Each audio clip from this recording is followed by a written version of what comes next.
I used to believe that love was enough to fix anything, that if you gave your heart completely, if you were loyal, patient, and kind, the universe would somehow reward you for it.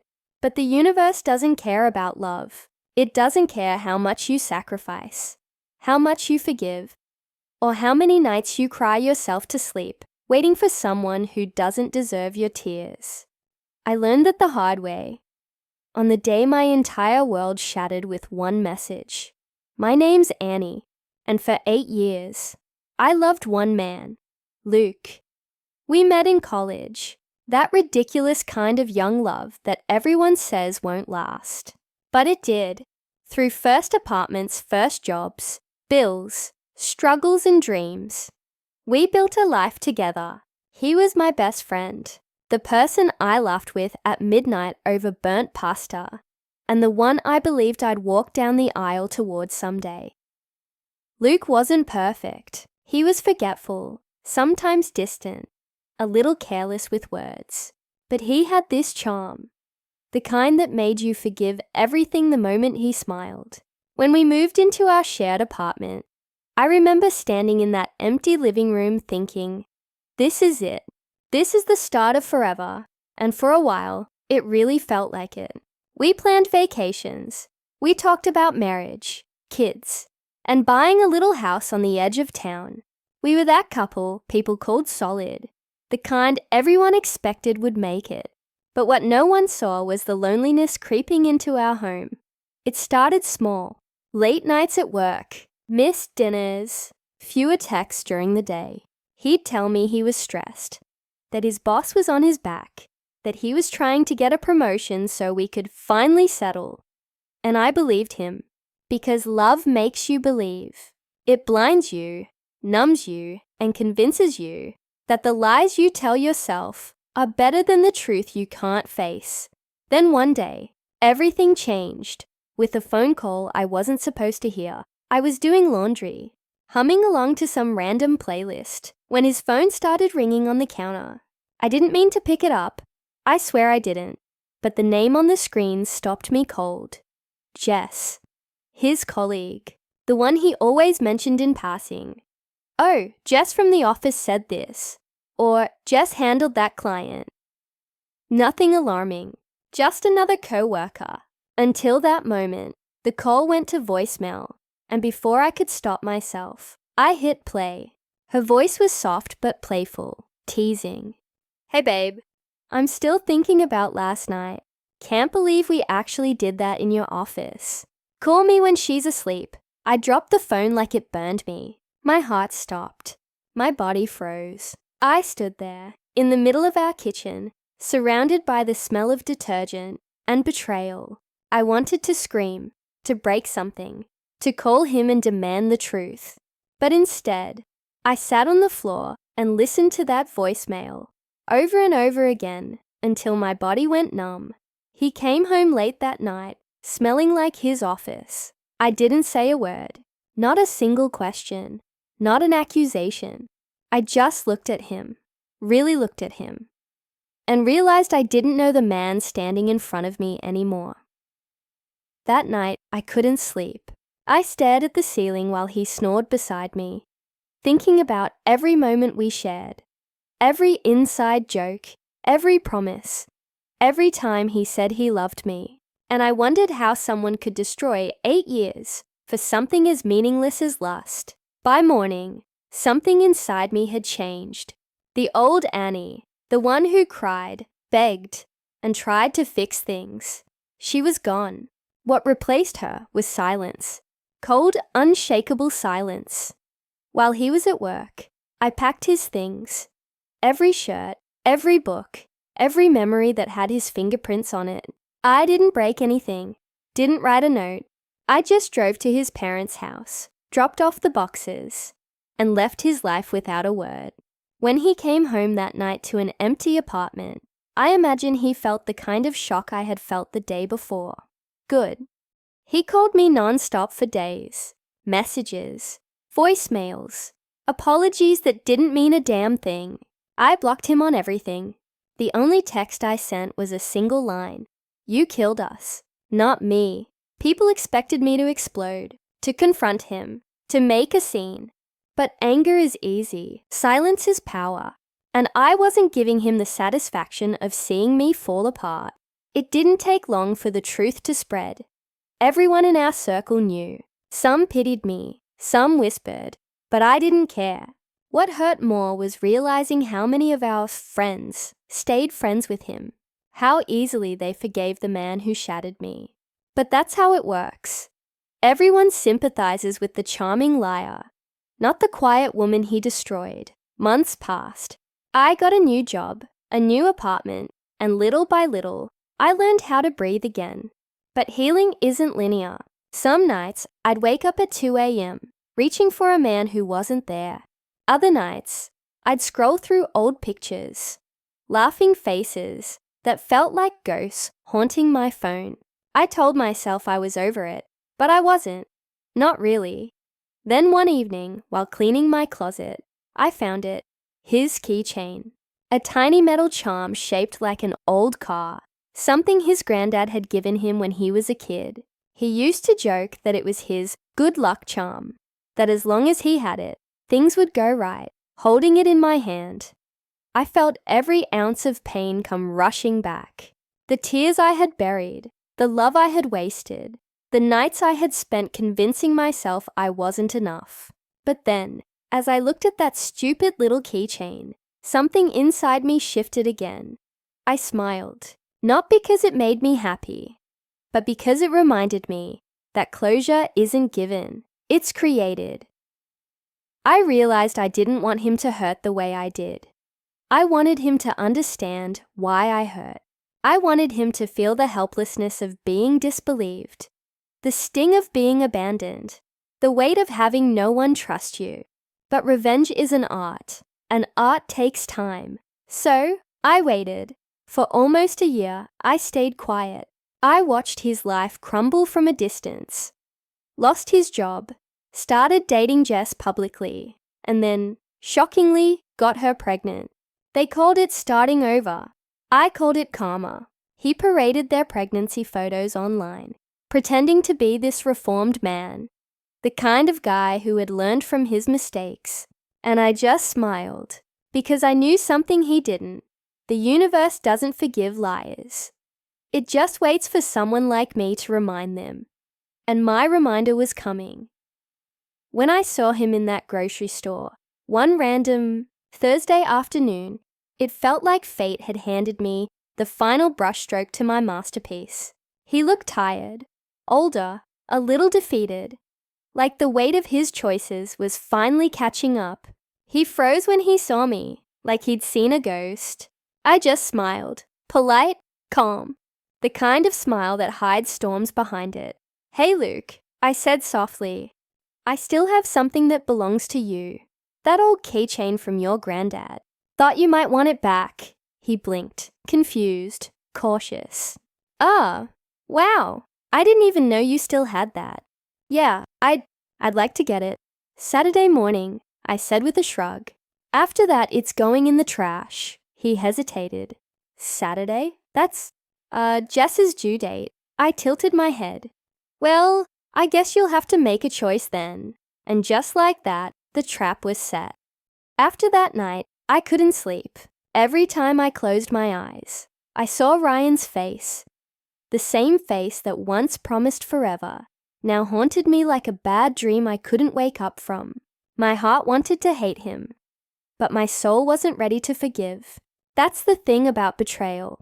It doesn't just break your heart, it changes the way you breathe. Weeks turned into months, and the silence between us became my armor.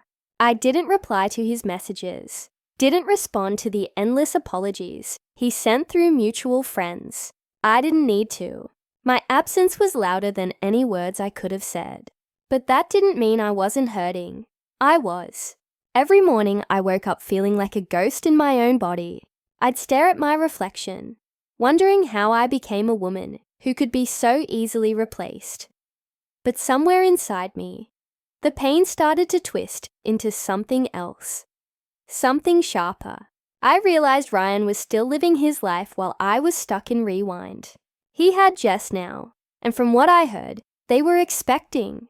That word hit me harder than the cheating itself. He got to move on, build a family, and play happy dad, while I was left rebuilding myself from ashes. That's when I promised myself I'd make sure he never forgot what he did to me. Not through screaming or fighting, but through something smarter. Something that would sting. Long after I walked away, I started small. I unfollowed him everywhere, but kept quiet tabs. Not obsessively, just enough to know when to strike. I noticed patterns in their lives, their baby shower posts, their visits to her parents' house, their favorite coffee shop. I never interacted, never made a move, just observed. I wanted Ryan to think I'd vanished, that I'd finally given up.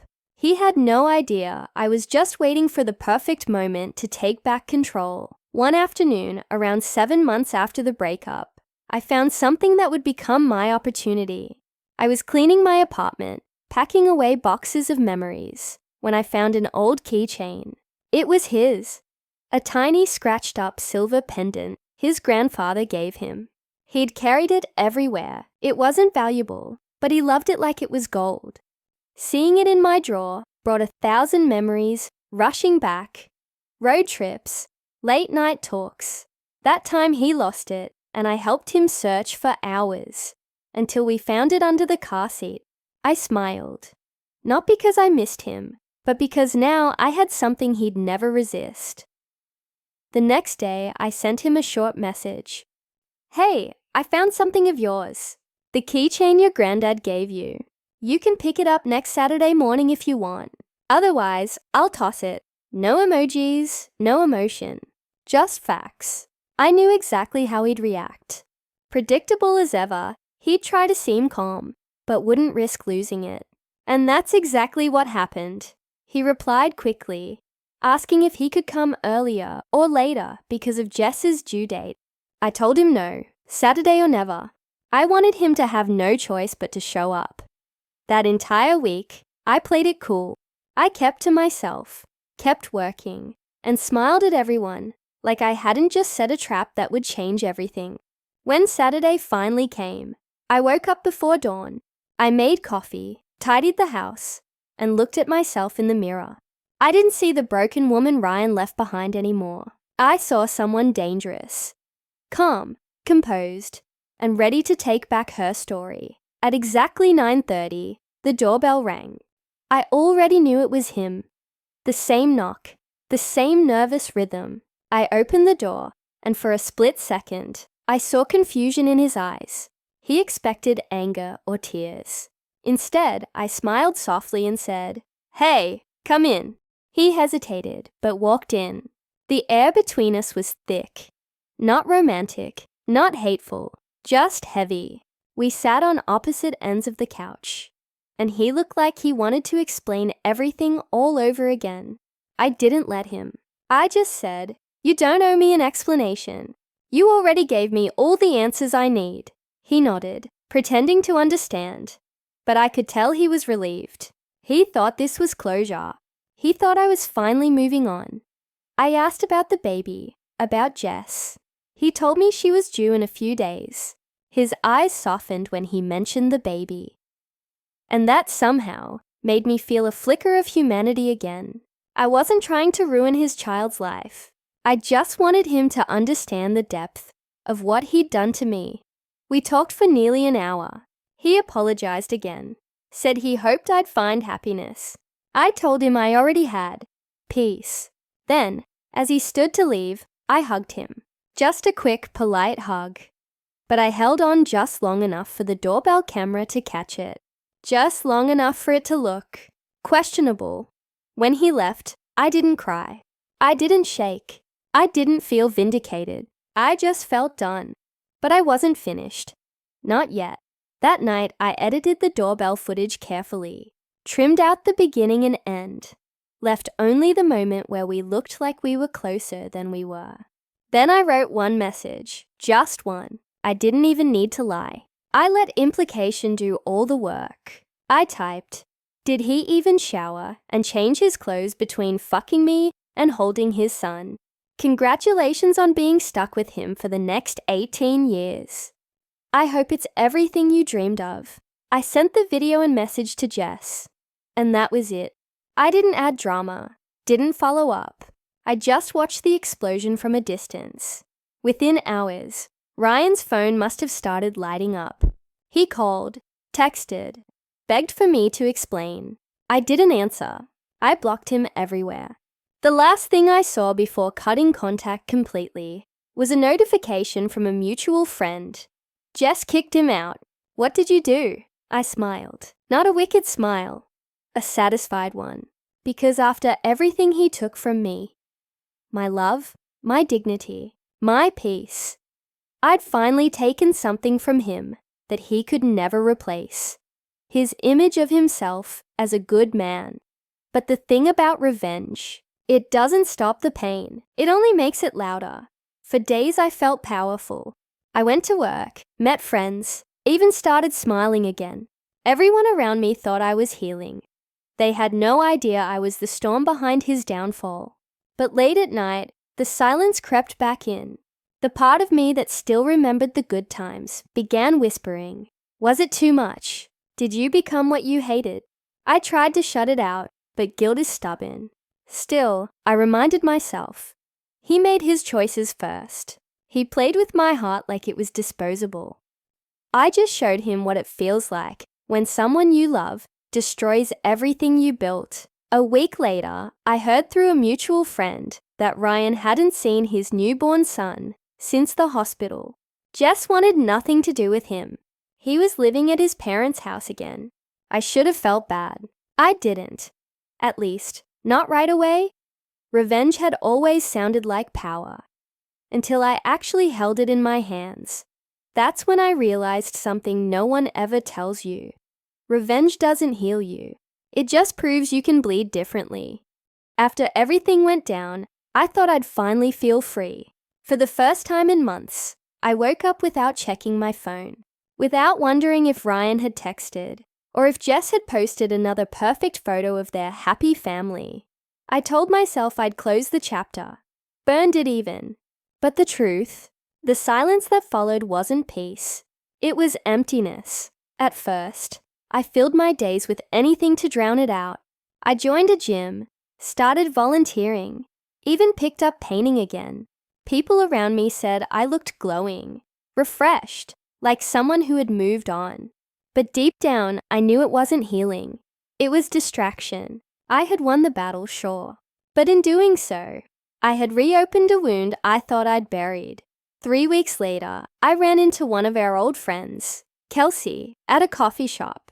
She didn't know what I'd done. Not exactly, but she knew enough. Her eyes said it before her mouth did. "You really did it, didn't you?" she asked, stirring her latte like she was afraid to look at me. I didn't answer. I just looked down at my cup and said softly, "He deserved it." She sighed. "Maybe he did, Annie, but you didn't deserve to become this." Her words hit me harder than I expected. I laughed it off at first, but that night, when I came home, I couldn't shake it. You didn't deserve to become this. I'd built my entire revenge plan on the idea that I was reclaiming power.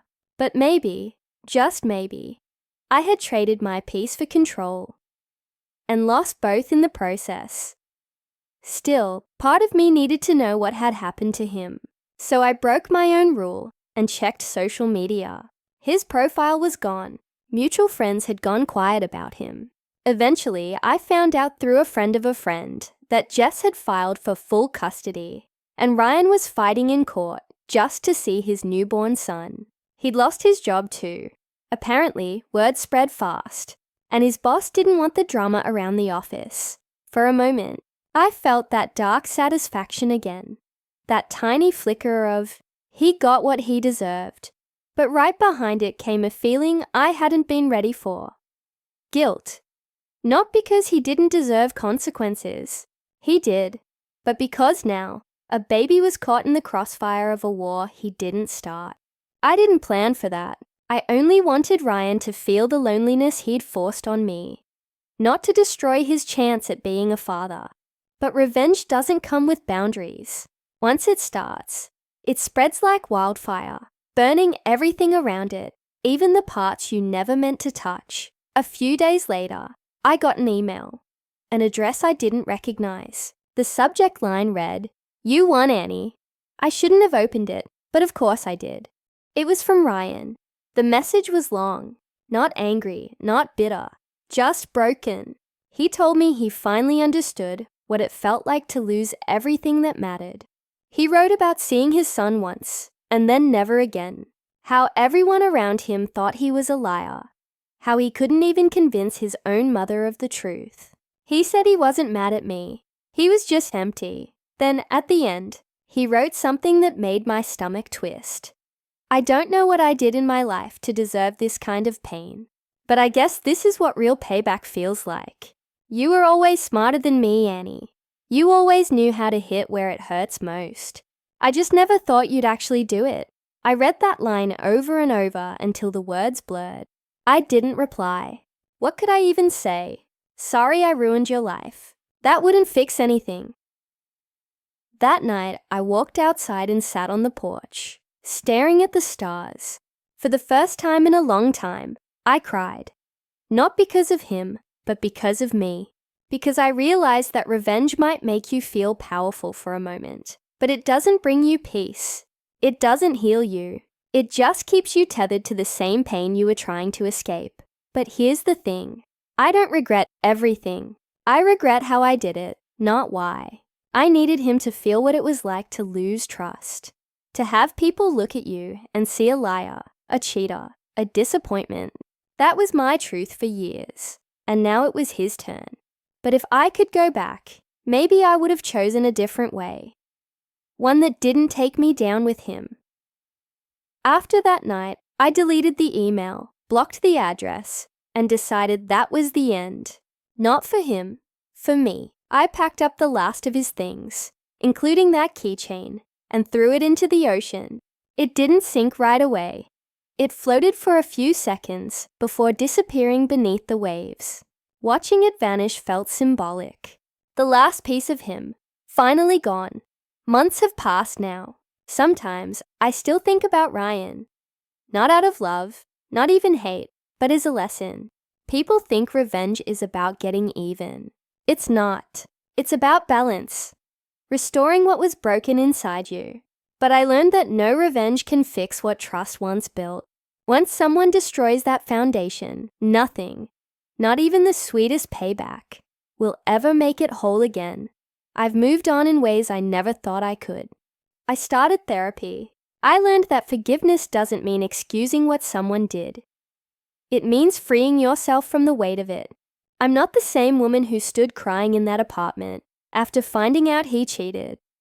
I'm stronger, yes, but also wiser, because now I know true revenge isn't making them hurt. It's making sure you no longer need them to.